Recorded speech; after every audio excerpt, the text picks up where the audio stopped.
Fish 11. Free will versus determinism. Introductory premise. Just as the autonomous beating of one's heart is governed by one's genes, such as the presence of a congenital heart condition, as well as the present life conditioning of the heart, such as myocardial infarction, as a consequence of the consumption of excessive fats and oils, or heart palpitations, due to severe emotional distress, each and every one of our thoughts and actions is governed by our genetic sequence, as well as our diverse environmental milieu. This lesson is possibly the most difficult concept for we humans to accept, because we refuse to believe that we are not the ultimate creators of our own thoughts and actions, since free will seems to be so palpably obvious on the prima facie level.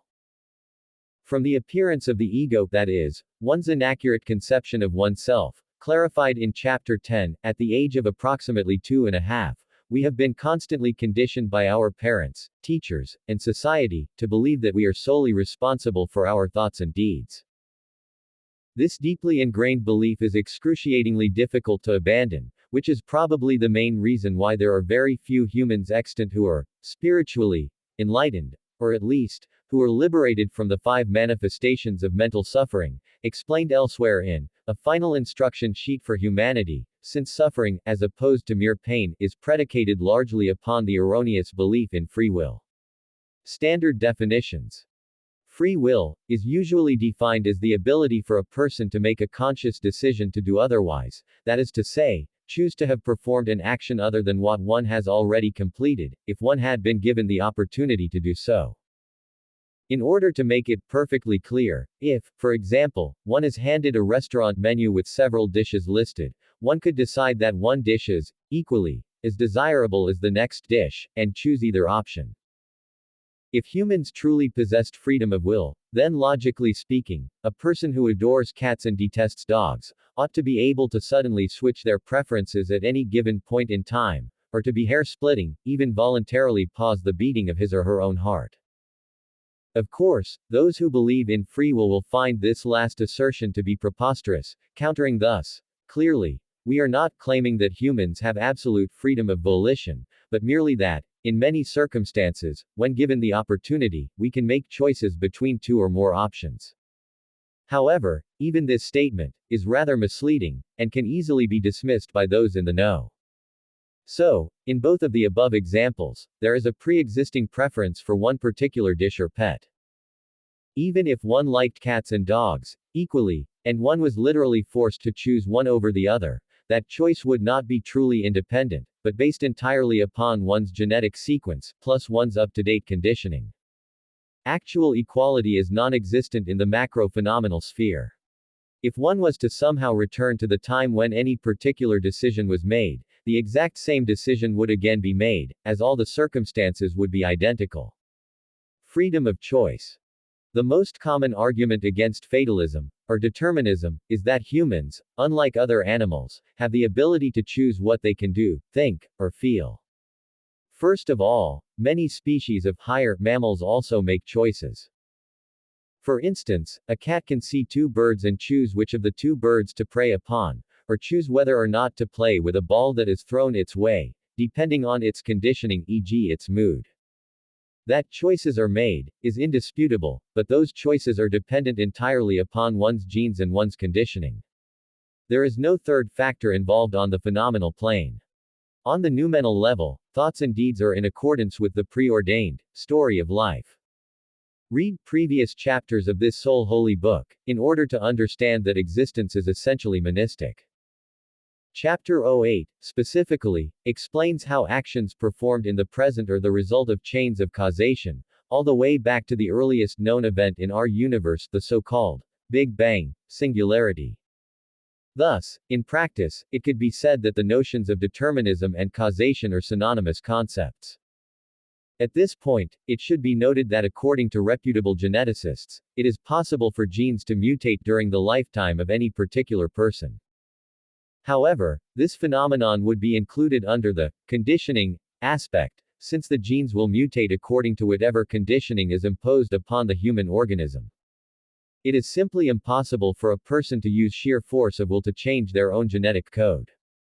Essentially, conditioning includes everything that acts upon a person from conception unto death, and over which there is no control. At the risk of being repetitive, it must be emphasized that a person, whether it be a human person or a non-human person, making a choice of any kind, is not to be equated with freedom of volition, because those choices were themselves determined by the genetic sequence and the unique up-to-date conditioning of the person in question, as will be fully explicated below. Unfortunately, no matter how many times this fact is asserted and explained, many free will proponents seemingly become deaf. If you, the reader, upon reaching the end of this chapter, still believe in free will, it is suggested that you read it several times, and dwell on its points over a length of time, especially this paragraph. Academic studies. University studies in recent years have demonstrated, by the use of hypnosis and complex experimentation, that conscious volition is either unnecessary for a decision to be enacted upon or, in the case of hypnotic testing, that free will choices are completely superfluous to actions. Because scientific research into free will is a recent field of inquiry, it is recommended that the reader search online for the latest findings.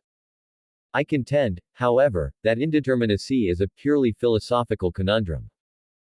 I am highly skeptical in relation to freedom of volition being either demonstrated or disproven by neuroscience, because even if free will was proven by cognitive science, it would not take into account the ultimate cause of that free will existing in the first place. The origin of this claimed freedom of volition would need to be precisely established. Randomness is impossible. If any particular volitional act was not caused by the sum of all antecedent states of being, then the only alternative explanation would be due to true randomness. Many quantum physicists construe that subatomic particles can arbitrarily move in space, but true stochasticity is problematic in any possible universe, what to speak of in a closed, deterministic universe. Just as the typical person believes that the collision of two motor vehicles was the result of pure chance, hence the term accident, physicists are unable to see that the seeming unpredictability of quantum events are, in fact, determined by a force hitherto undiscovered by the material sciences. It is a known fact of logic that a random number generator cannot exist, since no computational machine or software program is able to make the decision to generate a number capriciously. Any number generated will be a consequence of human programming, which in turn, is the result of genetic programming, etc. True randomness implies that there were no determinants whatever in the making of a conscious decision or in the execution of an act of will. Some skeptics, that is, disbelievers in determinism, have cited Heisenberg's uncertainty principle as conclusive proof that free will exists. However, most, if not all, such skeptics are simply displaying their own abject ignorance of quantum mechanics, because the uncertainty principle has not to do with the determined random dichotomy, but merely states that there is a limit to the precision with which certain pairs of physical properties, such as position and momentum, can be simultaneously known. In other words, the more accurately one property is measured, the less accurately the other property can be known. Even if quantum physicists eventually prove beyond any doubt whatsoever that quantum indeterminacy is factual, for which they will be required to explain the origin of such stochasticity, which seems inconceivable, it will not demonstrate that human choices and decisions will be random, or free, to use a more vague term. That would be akin to stating, one of the electrons in my left foot suddenly decided to spin clockwise, and so, I resolved to skip breakfast this morning. How ludicrous. Congenital determinism. Neither did we choose which deoxyribonucleic acid our biological parents bequeathed to us, nor most all the conditions to which we were exposed throughout our lives, yet we somehow believe that we are fully autonomous beings, with the ability to think, feel, and behave as we desire. The truth is, we cannot know for certain what even our next thought will be. Do we decide to choose our thoughts and deeds? Not likely. For example, if I was to say to myself, my next thought will be, how amazing is it that there exists a huge number of carnists who attack veganism, despite the fact that humans are a herbivorous species of animal, and the fact that those carnists are harming themselves, as well as the poor, defenseless animals whose lives they wantonly destroy, there is the distinct possibility that I will have a rather divergent thought, since there is a plethora of events that could interrupt my thought processes. If, for instance, my telephone rings, my thoughts will turn there. Does an infant choose to learn how to walk or to begin speaking, or does it just happen automatically, according to its nature? Obviously, the toddler begins to walk and to speak according to its genes. Some children are far more intelligent and verbose, and more agile than others, depending on their genetic expression, and according to all the conditions to which he or she has been exposed so far. Some parents begin speaking to their kids even while they are in the womb, or expose their offspring to highly intellectual dialogues whilst still in the cradle. Here, it should be quite obvious that there is no real freedom of volition being enacted by the infant, even if the toddler thinks, "How I want to walk around on two legs, just like mama." Because such a thought was a natural correlate of human development, due to our evolutionary history. A practical thought experiment. Those who believe in free will ought to be challenged with the following experiment. At 5 o'clock tomorrow afternoon, for 1 hour, think of nothing but blue butterflies. If anyone can pass such a test, then they must be 1 in a billion, and even so, that does not substantiate free will, but merely evidence that they have learned to focus their mind on a level far beyond the average person, due solely to their genes and their conditioning.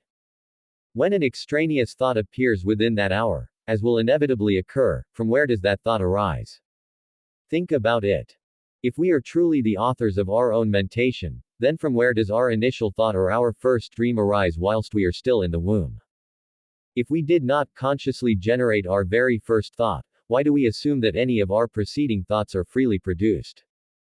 Even those decisions and choices that we seem to make are entirely predicated upon our genes and our conditioning, and cannot be free, in any true sense of the word.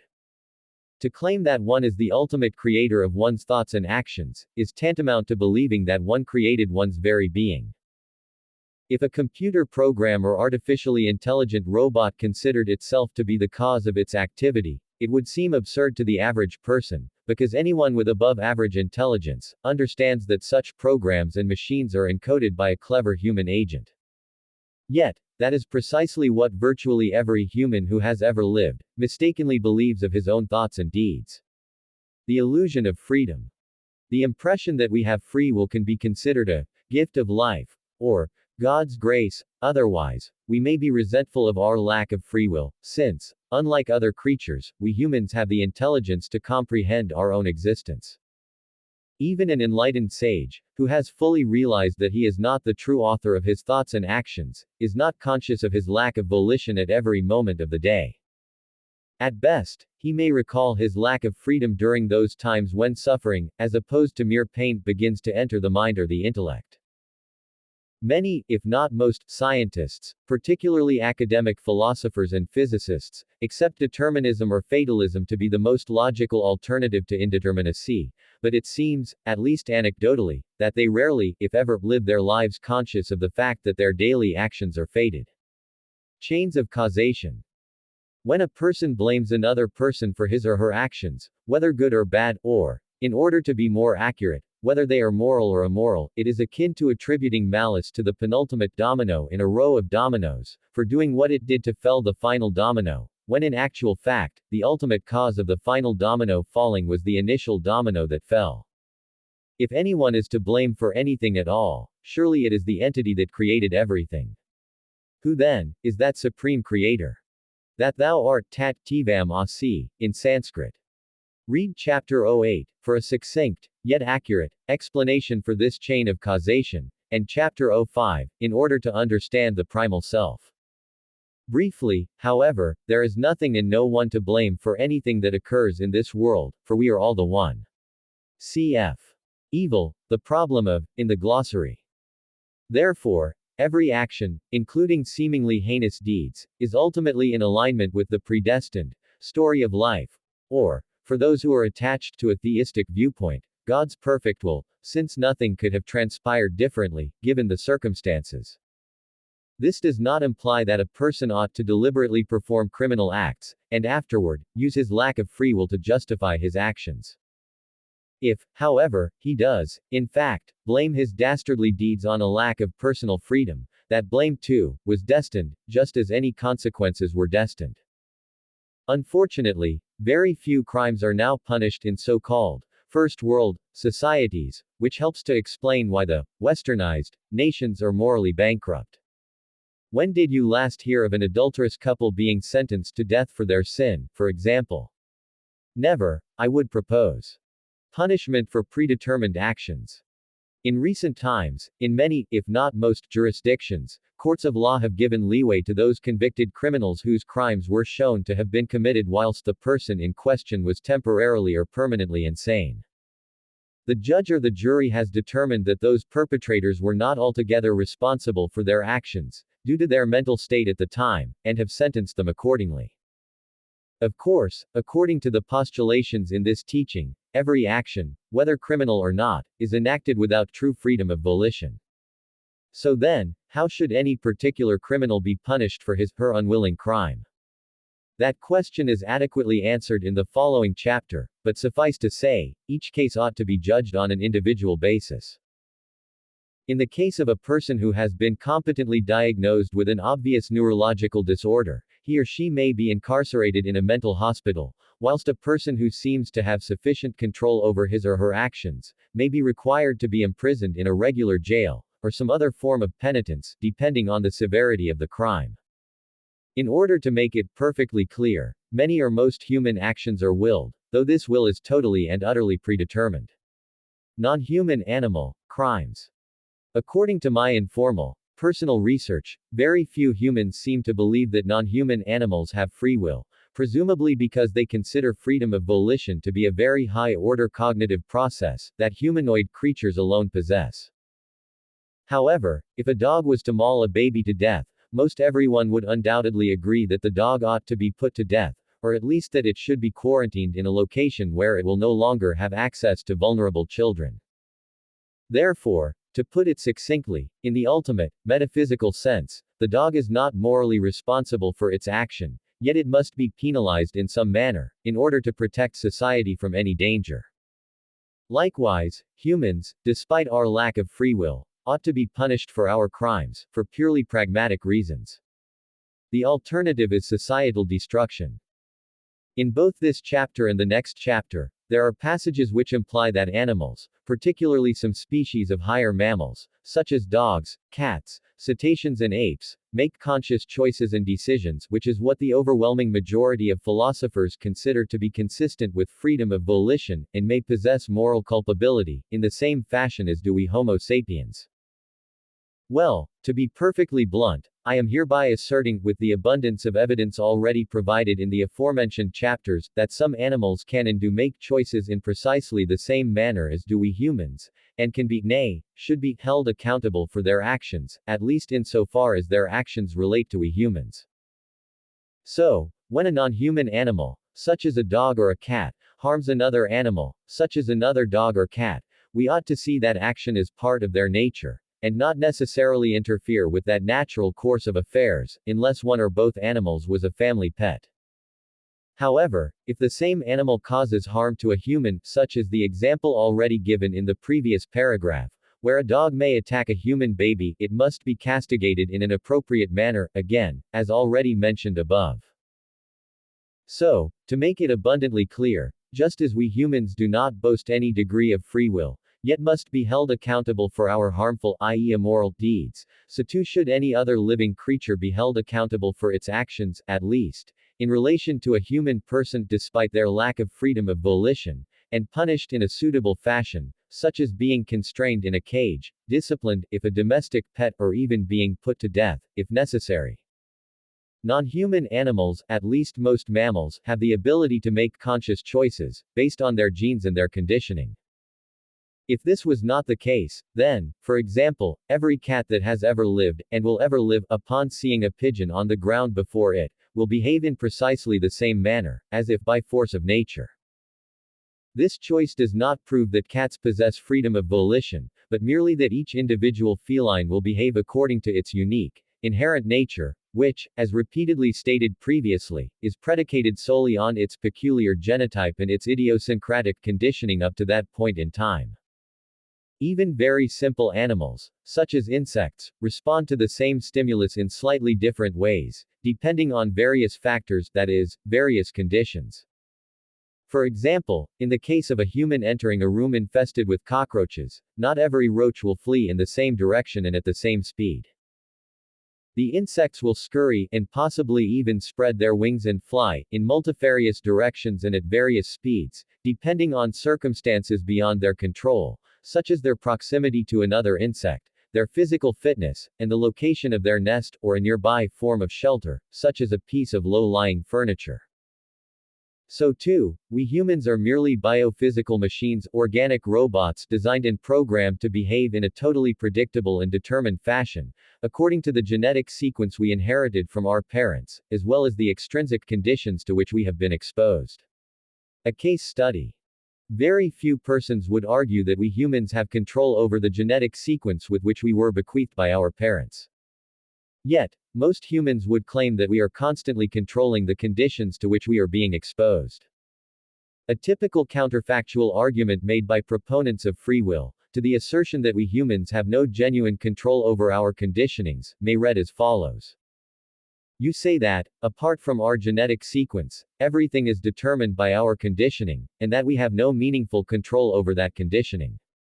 Surely, though, when I make a decision or choice, that resolution is independent of any conditions surrounding my choice.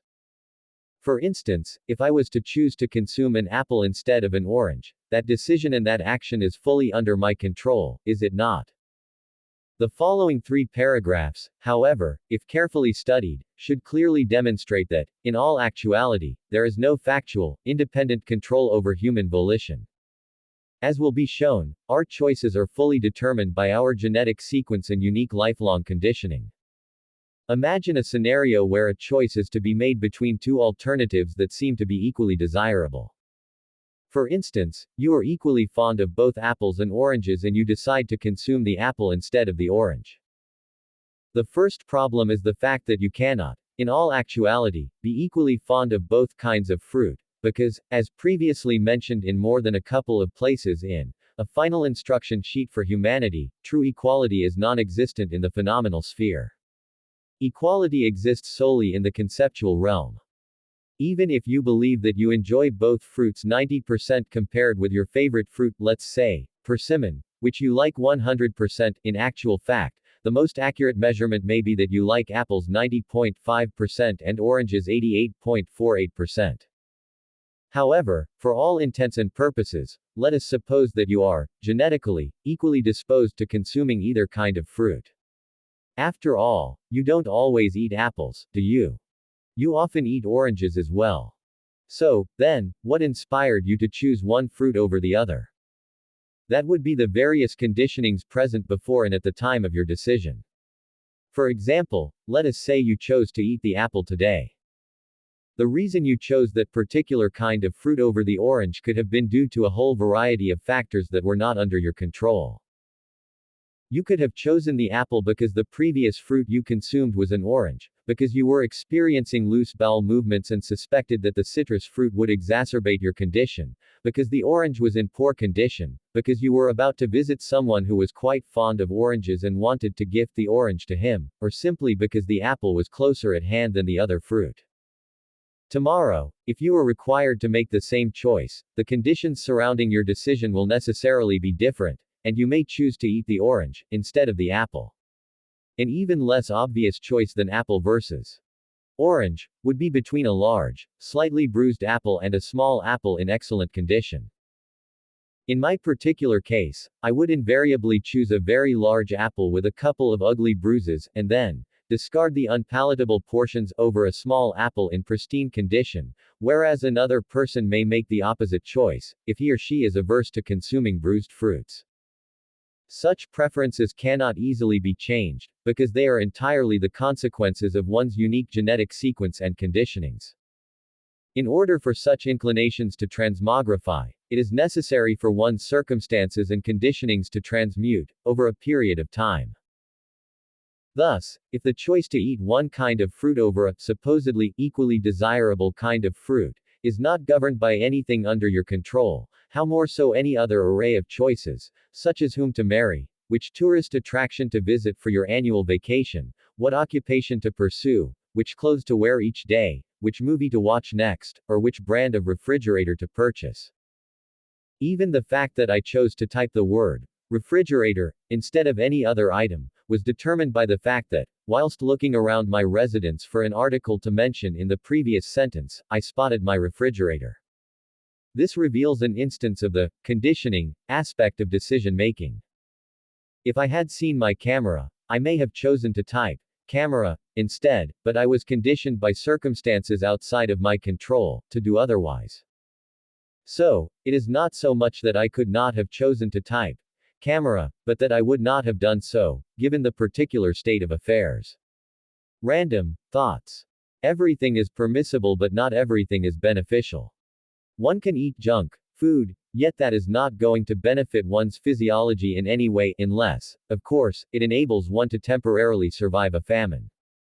We can murder our enemy, but we may not escape being punished by the local judicial system. Therefore, lack of free will is not to be used as an excuse for immoral behavior, or for negligence of one's societal duties. This explains the reason why this wisdom teaching was traditionally reserved for students of a high caliber.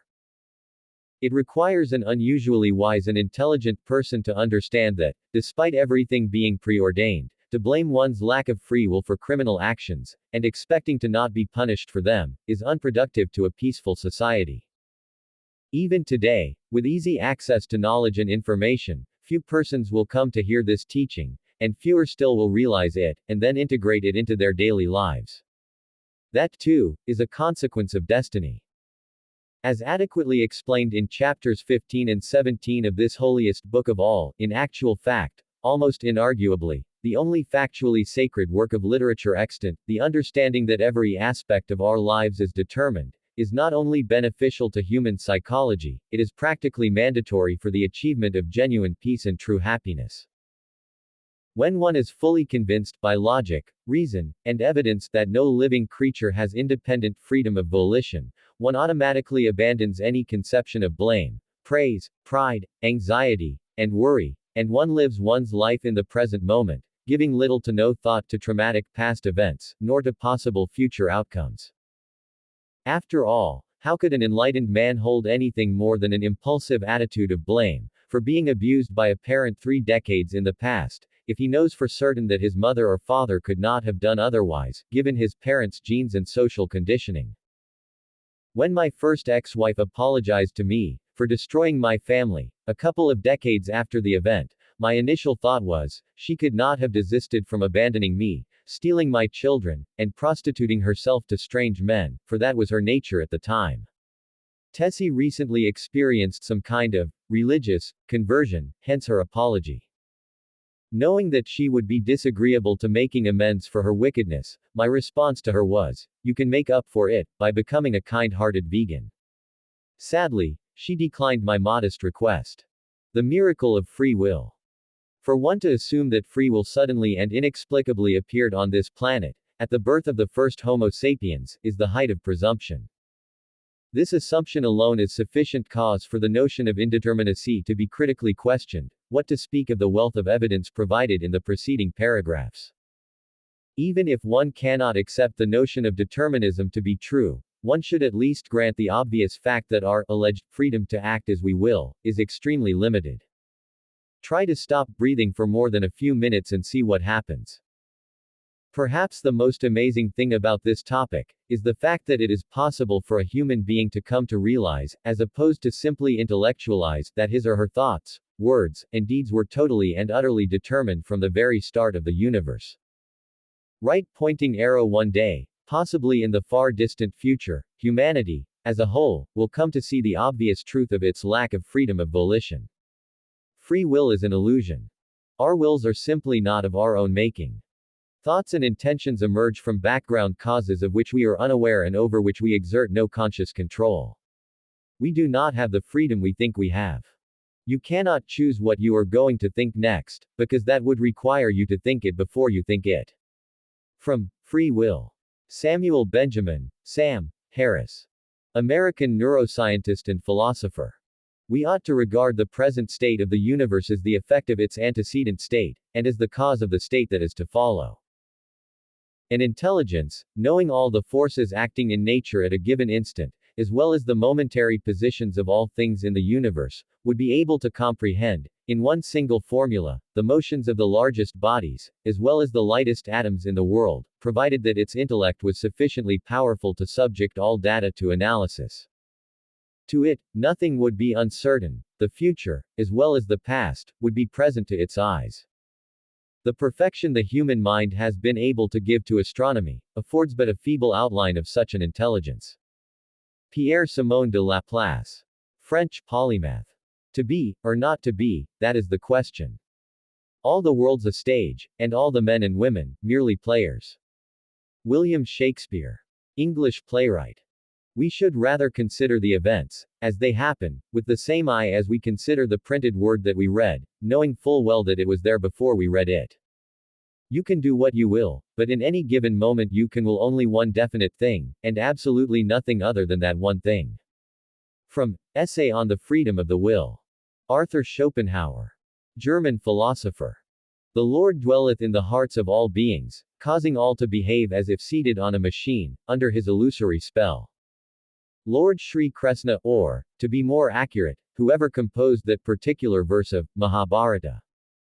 Bhagavad Gita, 1861, from Mahabharata, 640, 61. Krishnadvipayana, Srila Vyasadeva. Translation by Jagadguru Swami Vagananda. The current world teacher, that is, the Lord, God and Master of this particular planet. Addendum. A dialectic exploration of determinism versus freedom of will. TWT, the world teacher, I am supremely confident that there is no such thing as freedom of volition, for any living creature in our universe. You, my interlocutor, that is ridiculous. Of course we have free will. I make conscious decisions all day long. TWT. Obviously, we do make decisions, and we are regularly choosing between two or more options, but if you would study this matter in depth, as I have done, you will gradually come to realize that those decisions were entirely dependent on a whole range of factors, and that none of those factors were directly under your control. But if I decide, out of my freedom of volition, to now raise my right arm, I have full control over that action, so how can you possibly claim that I have no control over my actions? TWT. That is a good riposte, but it is imperative to understand what I mean by the phrase, direct control. Of course, when you decide to raise your arm, it certainly appears that you are controlling your limb. However, if you would come to realize, again, by studying this subject in a scientifically rigorous manner, that the only reason why you seem to be in control of that action, is fully dependent on a host of factors that either you had absolutely no direct control over, or else you had very little control over, you would see my point. Factually, even those actions that you seem to be controlling on a purely physical level, were destined to occur, given all the relevant circumstances, and for that reason, I use the phrase, seem to be controlling, or, directly under your control. Ultimately, every action we perform, despite seeming to be under our physical control, was instigated by the first known action or motion in our universe. That may be true of non-human animals, but can you not see that we Homo sapiens are differentiated from those animals? TWT. Again, this is something you need to spend much time studying, but in brief, let me ask you this. Do you believe any of our human ancestors, such as Neanderthals, Homo habilis, Homo erectus, etc., possessed freedom of volition? Wow, I never even thought of that. That is a good point, because if only we humans have free will, then it must have started somewhere in the evolution of our species, right? Honestly, I don't know how to answer that question. Tell me more. TWT. Exactly.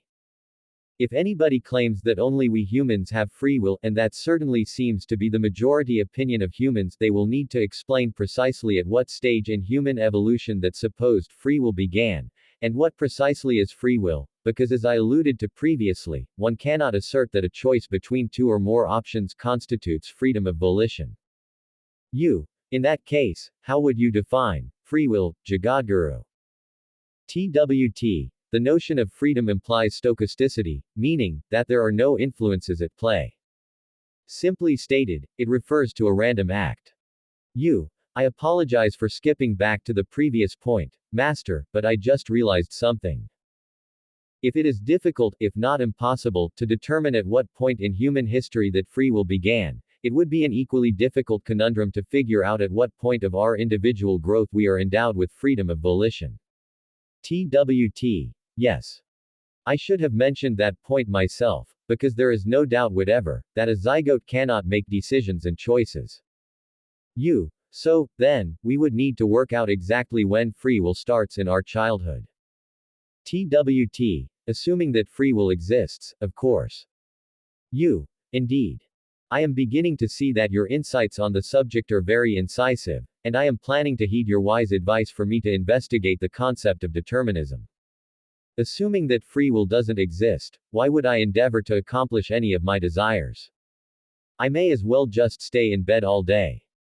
TWT. If you did, in fact, alter your behavior, after realizing that determinism is true, that too is fully determined from all eternity, so you cannot say that you are changing your destiny. Every single motion, thought, or deed, from the very beginning of this universe, in the most minute details imaginable, was destined to occur in precisely the manner in which it did occur, including quantum events. But if there is no free will, we cannot be held responsible for our moral wrongdoings, would you agree? TWT. Ultimately, that may be correct, but in practice, it is important to hold others accountable for their misdeeds, or else society will crumble.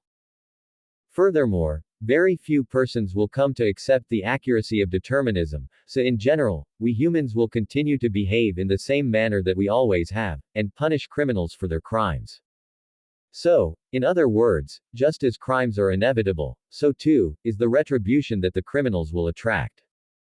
Humans will always intuit that harmful acts are unwelcome, and will attempt to redress such harms. There is absolutely no way to circumvent this, and this is just as well, for who wants to reside in a lawless society? Okay then, I will look into the notion of determinism more fully, and I will contact you to let you know what I have discovered. TWT. Great. I look forward to finding out what you have learned on the subject. Keep in mind that it may take many weeks, months, years, or even decades, for the fact of determinism to be properly realized, and if you never come to realize this concept, it too was determined. Awesome, Swami. TWT. Thanks for the chat, slave.